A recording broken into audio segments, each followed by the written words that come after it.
morning, everybody. It's good to see all of you. Did you like that video intro? Did you like that snoring? That was Pastor Wayne. He snuck in there last night while he was asleep and recorded that. There were some other noises, but we were able to edit those out, so it worked out perfectly for us. It's good to see all of you guys today. We're beginning a new series this morning called Awaken. And it really begins with a simple reality. And the reality is this. Every person in the entire world has a basic idea about what God is like. Virtually every human being on the planet. If they believe that there's a God at all, they believe something about that God. A basic concept, a basic idea of what God is like. Now that idea is going to kind of inform and even dictate how I'm going to approach that God. I'll give you an example. Throughout history, there's been beliefs, and you can read a lot about this in the Bible, different cultures that were encountered, that there were gods that oversaw your area. And if you wanted rain, for instance, to water your crops, because they were all, farmers for the most part, there were certain things that you needed to do because their concept of God was that he would help you. He'd send away, kind of a weather god, if you would do certain things. If you didn't do certain things, no rain. And so you can read throughout ancient history to find they did everything from bringing offerings of fruit and grains from the year before to actually sacrificing children. Unimaginable kinds of things to try and get God to do something for them. Now, what this really suggests is what we know was true then and is true now, and it's this. The most universal belief about God, and really, I hear this all the time. You probably do too. The most universal belief about God is that God is sort of out there. He's big, he's powerful, he's above me. He's, if you want the theological word, it's transcendent. He's transcendent. He is way out there, and that's what we know about God.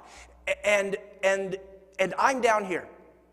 And so if I want God to be pleased with me, to come and maybe help me, or to send rain, or to help a sick child, or whatever it is, because he can do it, we believe he can probably do it.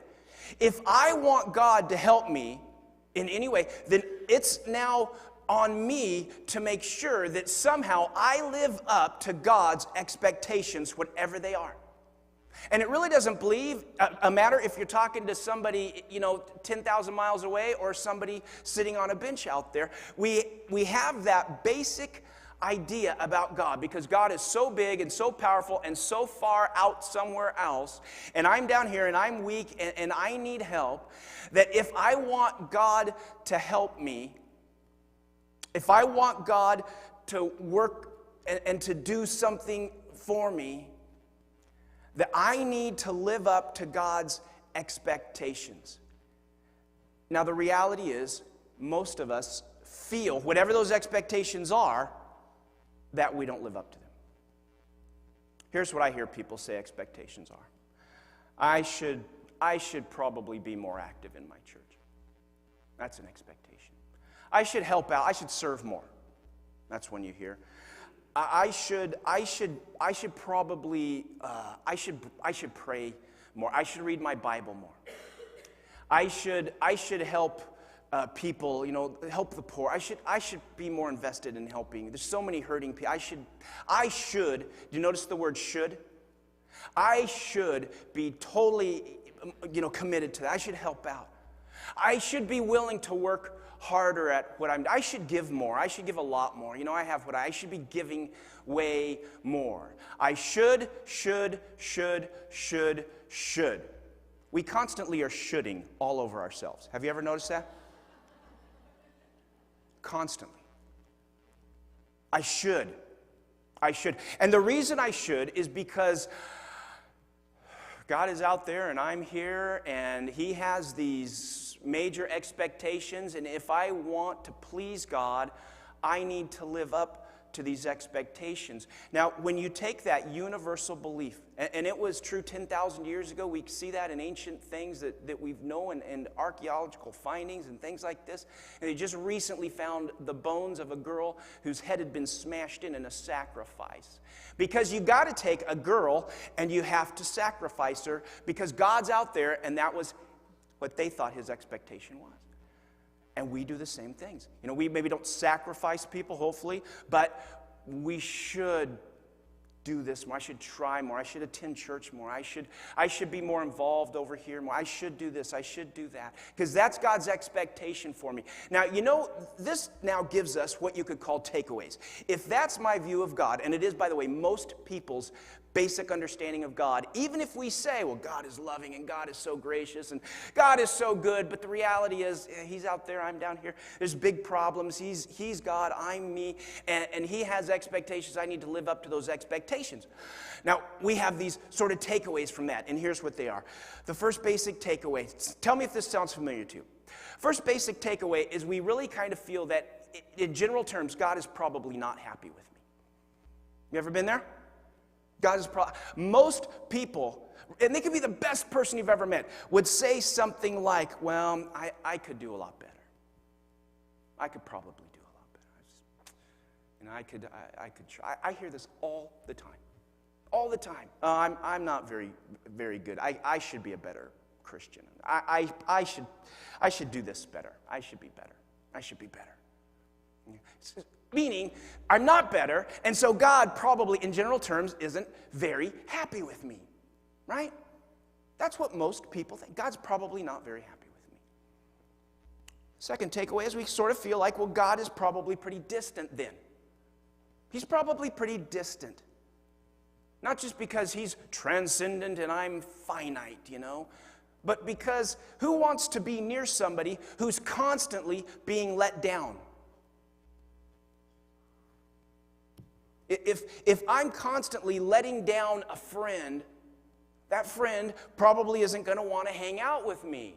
And so if I'm constantly letting down God, because I should do this, I should do that, and I should try harder, I should work harder, I know my life is blah, blah, blah, blah, blah, and I should just be a better person, why would God want to be near me? He's probably pretty distant from me, pretty far away, because quite honestly, he's probably not very happy with me. And so that leads me to the third thing, that every pagan culture in the history of the world has believed. Well, I have problems, and so if I want God to help me in my problems, whatever they are, I want him to help me to get out of this habit, or I want him to help me in this relationship that's unraveling, or I want him to help me with, you know, these issues I'm having, whatever it is. Every human being on earth has all kinds of troubles that we wrestle with. Well, then I probably need to do something here. There's something I probably need to do to please God so that he will help me. Every pagan culture in the history of the world has believed just that. And like I said, sometimes it's bringing fruits and vegetables from the harvest before. Sometimes it goes so far, if you're desperate, of sacrificing a child. All kinds of ideas to get God to want to even be near me. Because he probably really isn't very unhappy with me. But here's what I want to kind of say about that this morning and for the next several weeks. While that is the universal belief that most of us have, when you begin to open the pages of the Bible and start reading, you find something very, very different. What you find instead is people living that way, people thinking that way, but then God encounters them. And when God encounters them, just like he's encountering people today, when God encounters them, suddenly they awaken to a brand new understanding of what God really is like, of who he really is, of what he really cares about, of what God is like. And in that new awakening, they begin to live this incredible new lifestyle. Not a style of trying to live up, not a style of fulfilling a bunch of shoulds, not a style of being a better person, not a style of living with the anxiety we have and the guilt we have and the shame we have and the this we have and the that we have. A thing that could only be described as love, joy, and peace, which is how the Bible describes people who awaken to the beauty of who God really is. But it's so strange because while America's, church buildings are filled with people, if you would ask most of those people, and you can even sort of answer this for yourself, is your day-to-day life this sort of new life that's filled with a sense of God's love for you and of joy and of peace, where the anxiety and all that is slowly just melting away as you get to know God better and better? Does that describe you? Most of us would say, are you kidding me? Of course not. And we would then take the next step and say, and the reason for that is, I should read my Bible more. I should pray more. I should be more involved, and I should do whatever God's expectations are so that God will kind of go, okay, I notice you now, and you're doing all right, and so I'll step in. And in fact, we even take that a further step and say, maybe my problems, maybe this illness I have, this, terminal thing, maybe the fact that this tragedy happened to me, maybe that is really just a sign of how far away from God I am, how much I don't live up to his expectations, and therefore he's just like, boom, take that. Because we all know God loves to punish people, right? We all know he does. We all know he does. And it works if you're a pastor. It does. It works if you're a pastor.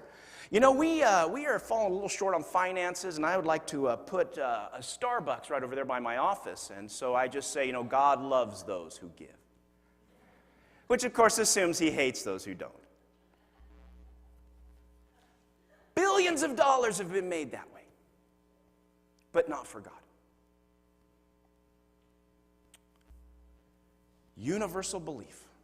But when God encounters a human being, suddenly they awaken to who he really is, what he's really like.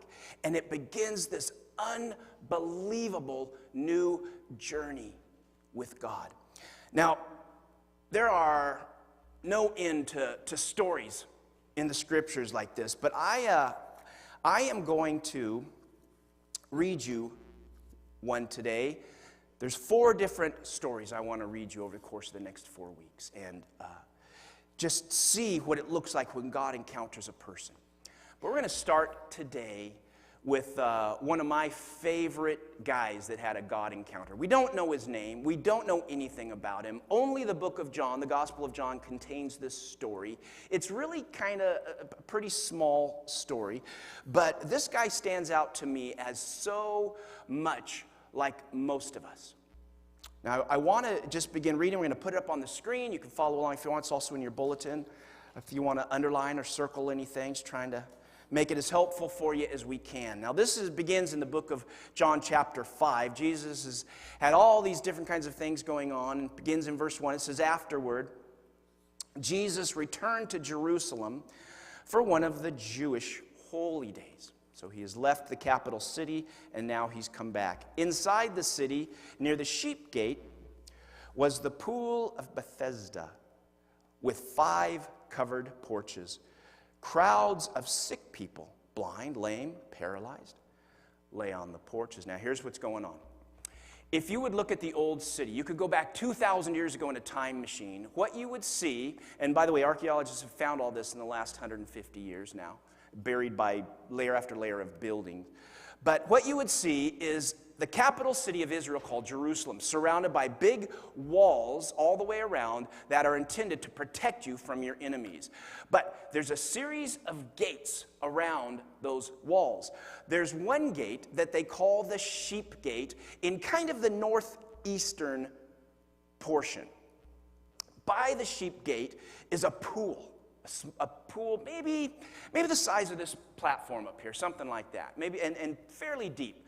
If you would go to the south end of the city, you would see a similar gate that led into another pool.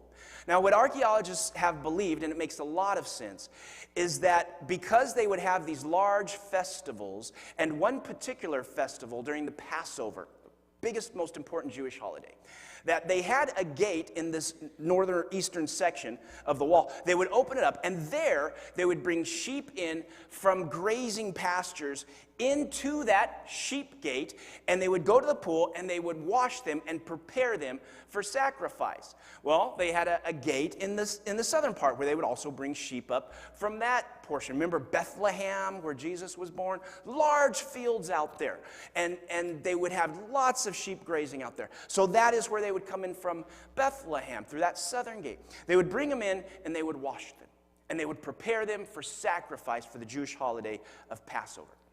Now, by the time Jesus is on the earth, there has become all kinds of bizarre stories about these pools, particularly the one closest to the temple in the north, being kind of magical.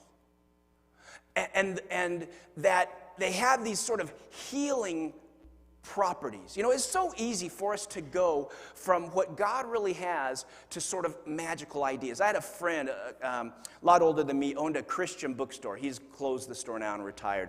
But back in the early 90s, for some reason, there was this huge craze with people who were buying statues of, like, you know, this saint and that saint. St. Joseph seemed to be the big one. And so he started stocking up on these things because people wanted to buy them because they believed if they had one by their house and they were trying to sell their house, it would sell. Really? And so they would come in and they wanted to know the formula. In other words, what do I need to do in order to make God help me sell my house? And my friend was a kook. So he'd say, well, here's what you got to do. Buy the most expensive one because God's going to notice. And then you take that and you have to find the most northern corner of your property and then walk 15 paces, stop, turn around twice. Get on your knees, stand up, and then take 4 paces to the east. And then bury the hole. It has to be exactly 17 3/4 inches. And then take the statue, put it upside down. And then you fill that in with dirt. And people would be like, okay, let me write this down. We love magic. We love the whole idea that if I have, you know, the steps and I do those things, then God will come through for me. It's not that unlike saying, you know what, if I'd pray more, maybe God would help me. If I was just a better person, if, you know, I should give more, if I should do this, if I did that, maybe God, it's the exact same thing. Magic is in effect doing certain incantations or acts in order to get a power stronger than you to perform on your behalf. And that's the universal view of God. Interesting, huh? And that's what they had in that day. This pool had magical properties. Now, somewhere, hundreds and hundreds and hundreds and hundreds of years after the book of John was written, which was the 1st century AD, some scribe is copying down this book. And he wants to explain what he thinks, for some reason, some legend that's been handed down, what he thinks this is all about. Now look up on the screen. This is in the older translations, but it does not belong in the Bible at all. The best manuscripts don't have this. The earliest manuscripts don't have this. This is something someone else added, and that's why I put it in parentheses, because it really doesn't belong in the Bible. But this was the explanation some scribe gave. Kind of interesting. They're on the porches, these people who are sick, and they're waiting for a certain movement of the water. Interesting, huh? For an angel of the Lord came from time to time and stirred up the water, and the first person to step in after the water was stirred was healed of whatever disease he had. That sounds more pagan than biblical to me, and who knows if that was really what was going on, if that's really what people believed, but whatever it was, they believed the water had magical properties, and that you had to get into that water as fast as you could, and if you could get in right away, you would be healed. Now the story goes on. Listen to this poor guy. Now, we're about to meet him. One of the men lying there had been sick for 38 years. When Jesus saw him and knew he'd been ill for a long time, he asked him, "Would you like to get well?"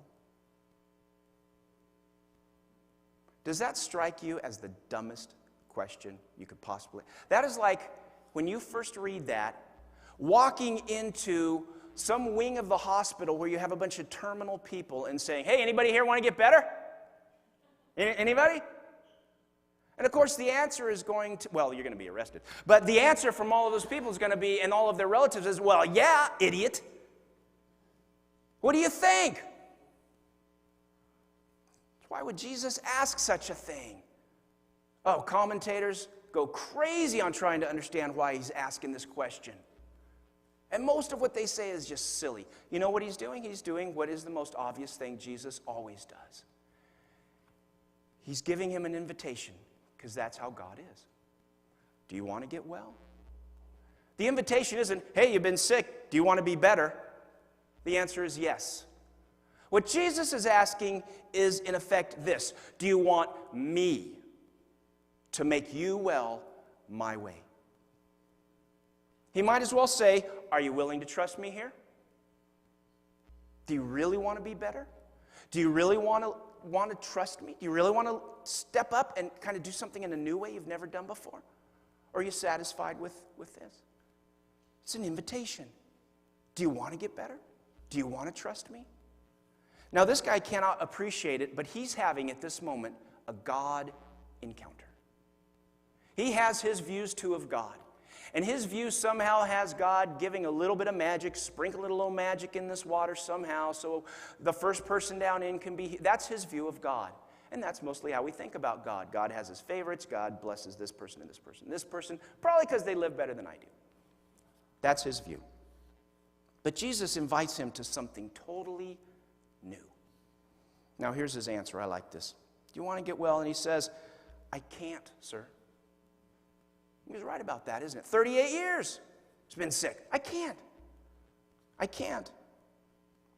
It goes on. "For I have no one to put me into the pool when the water is stirred up." The word there, interesting, means bubbling. It's bubbling up. It goes active all of a sudden. "While I am trying to get there, someone else always gets in ahead of me." Now, I want you to think about what this guy is saying here, because it's very much like you and me. See, he understands his problem perfectly, doesn't he? He understands it. His problem, in effect, is, I'm sick and I'm powerless to do anything about it.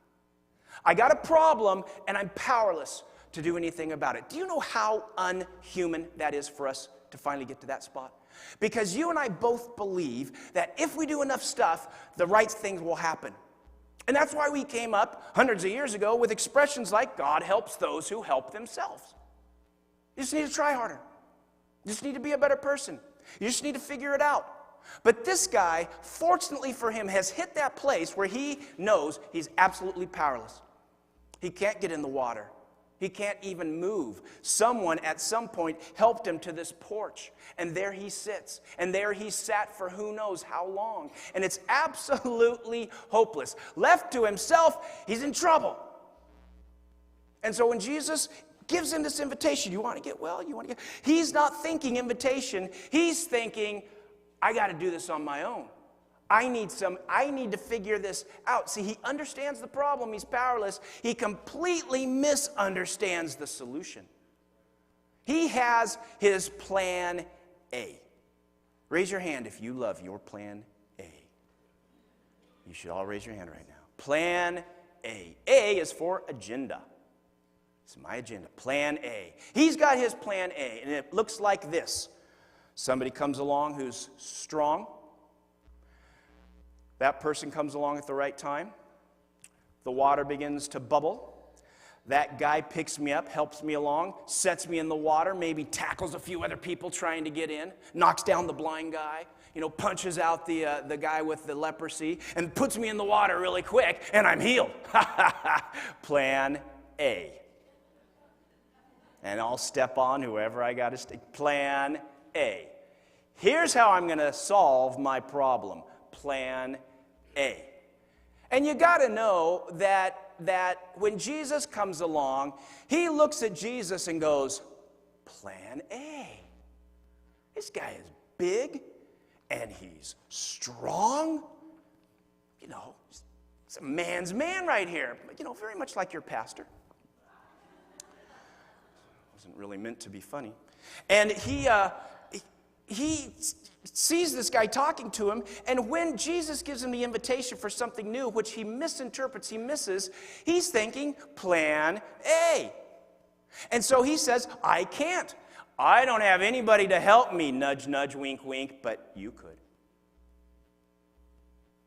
You could help me fulfill my Plan A. Most of the prayers we pray to God are, God, help me fulfill Plan A. Here's what needs to happen. Here's the problem. Here's the solution. Plan A. Help me fulfill my Plan A. Now, the story is going to go on. And as it goes on, it's going to take a turn. Again, he's having a God encounter. Look up at the screen. Jesus told him. Now, do you notice he never gives Jesus a yes? He never gives Jesus a yes. That's important to know. Jesus told him, stand up. Pick up your sleeping mat and walk. It's not Plan A. That's like Plan Z. Stand up, pick up your sleeping mat, and walk. Instantly, the man was healed. He rolled up his sleeping mat, and he began walking. See, he would have never come to the conclusion that there was this whole other idea. That this could happen the way it did because he has Plan A. But you should know about God, he doesn't need magic. Do you know why? He's God. It's a simple question, really, you guys. This is a simple question. He doesn't need magic because he's God.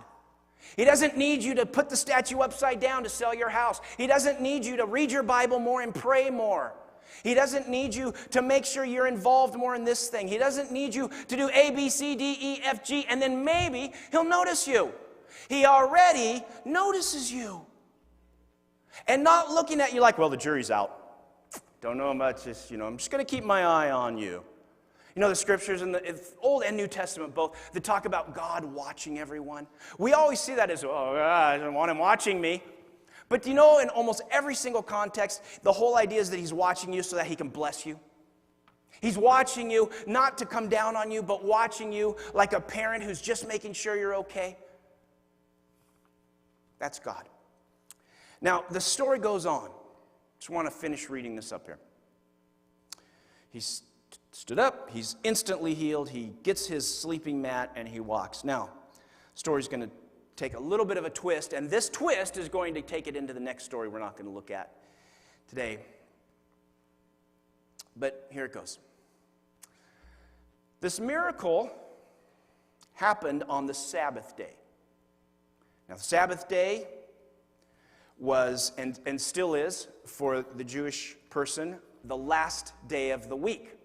And in the book of Genesis, it says that when God created, on the seventh day, 6 days he created, the seventh day, he rested from his work.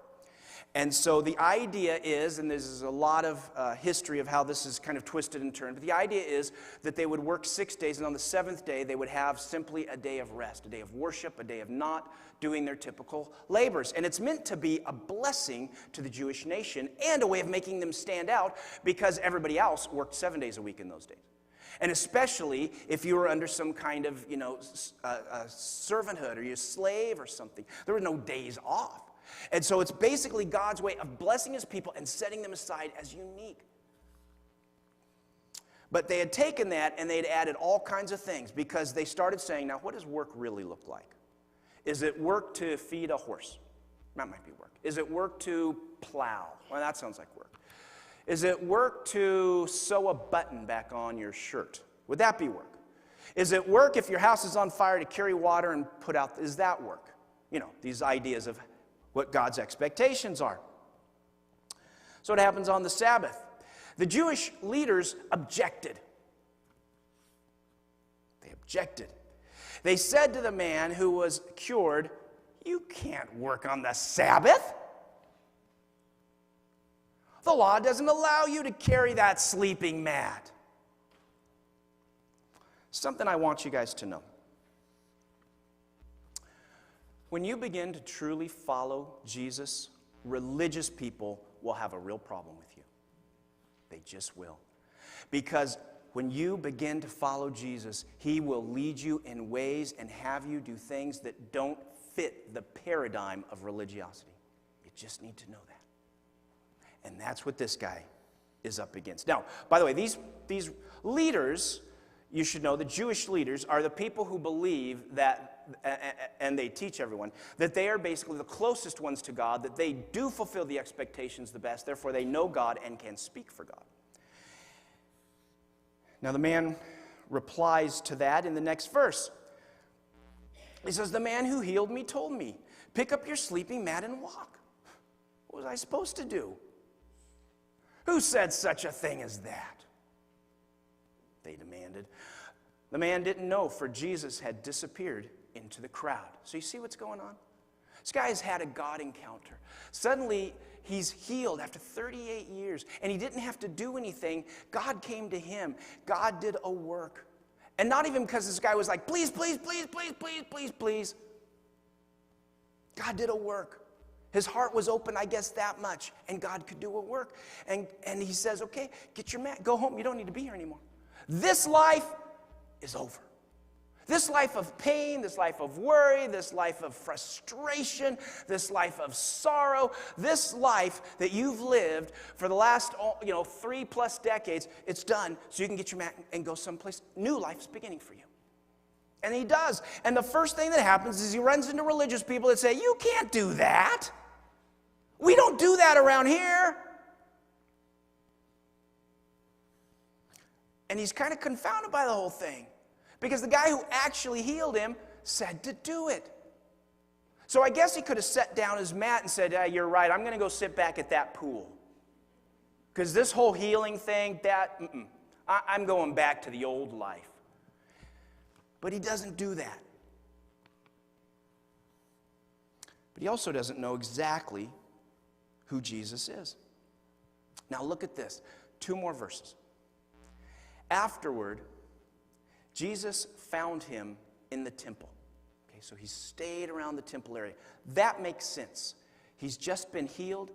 It would make sense in his mind as a first-century Jew to now go to the temple and tell God, "Thank you. Thank you." So Jesus finds him in the temple, and then he told him, now look at this. This is interesting. "Now you are well, stop sinning, or something even worse may happen to you." Now, people will take that one verse and let that inform them for what they think God is like. Well, God's the kind of God that if you don't live up to his expectations, boom, he sends lightning. That God's name is Zeus, by the way. That's what God's like. You don't do what he'll bring some problem your way. That's not what Jesus is saying at all. What Jesus is saying, in effect, is this: I know 38 years in your condition was a total bummer. I know that was a hardship. But you've encountered me now. I've encountered you. You're healed. You're beginning a new life. But I want to tell you something. There's something worse than being an invalid for 38 years. And that something is an eternal separation from God. And so what he is really doing, what Jesus is really saying is, there is a worse thing for people who don't walk with God. Do you see that? Not people who don't live up to expectations. But when that God encounter comes, it calls me to a new way of living. And that's basically all that Jesus is saying. Now it ends this way. The man at the very end, verse 15, it says he went. And this makes sense because he would know the Jewish authorities. He would see them as very, very important people. He went and he told the Jewish authorities that it was Jesus who had healed him. Now that's going to open up a brand new story in which they come after him in a pretty aggressive manner, because what he's doing, we don't do that around here. But I want you to jot down some things right now. 4 things that kind of emerge from this story. I said in the beginning, when God encounters us, we awaken to a brand new understanding about God. Well, what happens when I need help? I got my plan A, but suddenly God comes and begins to work. What is it like to awaken to God's unexpected help? You weren't planning it, but there he is, and suddenly he's working in a brand new way. Your plan A is irrelevant. He's got something totally different. Here's the first thing. There are things that you just don't expect. The first thing that you're not going to expect, see it up on the screen, is that God cares enough to find me. That he cares enough to come to me. This guy was not asking Jesus to do anything. He wasn't saying, oh God, please, please, please, please, please, please, please, please, please. I'll be a better person. I'll do this. Do you know how much we bargain with God? God, if you'll do this, I promise I will. Or, God, if you'll help me now, I will never again. Bargaining. But God doesn't need you to bargain with him. Because God cares enough to come to you to help you. So we got this idea God's far away. That's not what the Bible has ever taught. What Jesus has always said is that he's right there, waiting for a glimmer from you that you're open. He finds the man. The man doesn't come to him. Do you see that? Do you see how God works? Second thing, jot this down. The second thing that I don't expect, along with how God cares, is I don't expect what God plans to do for me. I cannot possibly fathom his plan Z. And I wonder for us how much we miss what God has because we absolutely will not let go of my plan A.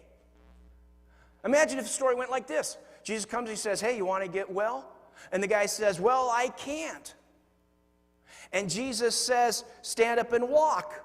What is impossible with you is easy for God. Stand up and walk. And the man says, no.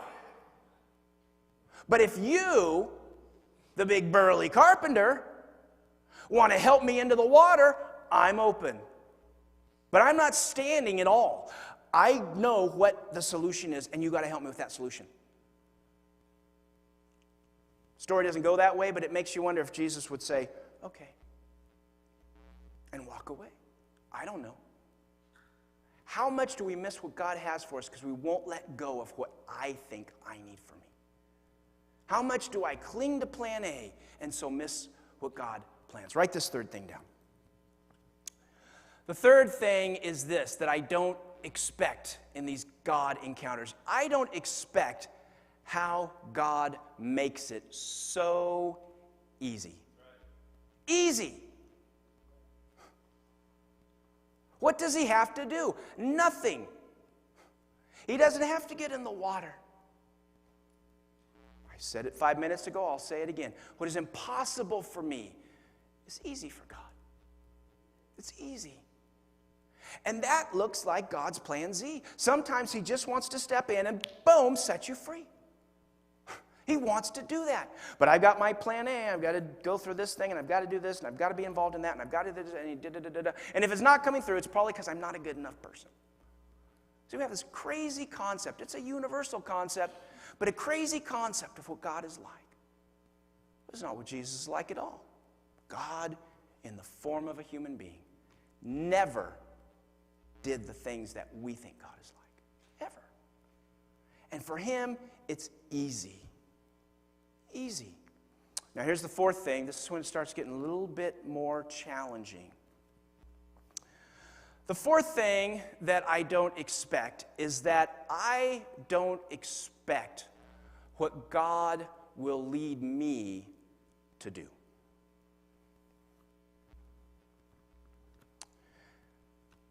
I might think I need to go this direction, and God might lead me that direction.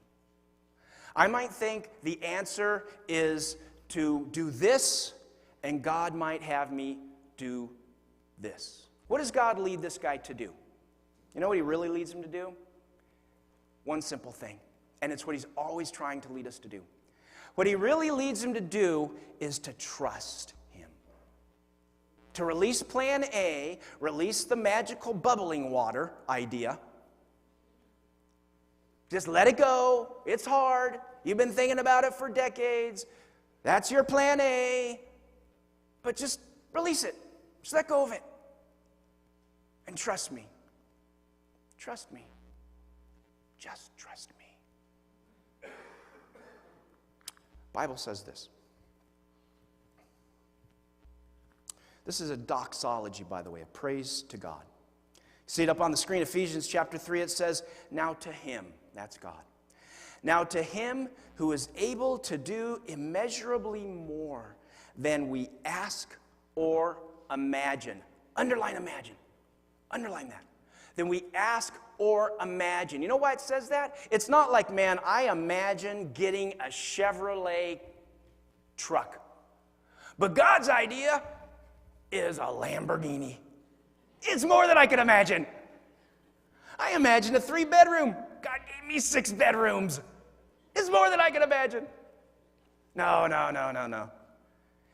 More than I can imagine, beyond what I can imagine, is the man sitting there thinking he needs to get in the water and never imagined that God could come along and say, stand up, and he could. That's what it looks like. That's God's plan Z compared to my plan A. More than I could ask or even ever imagine, according to his power that is at work within us. To him be glory in the church and in Christ Jesus throughout all generations, forever and ever. Amen.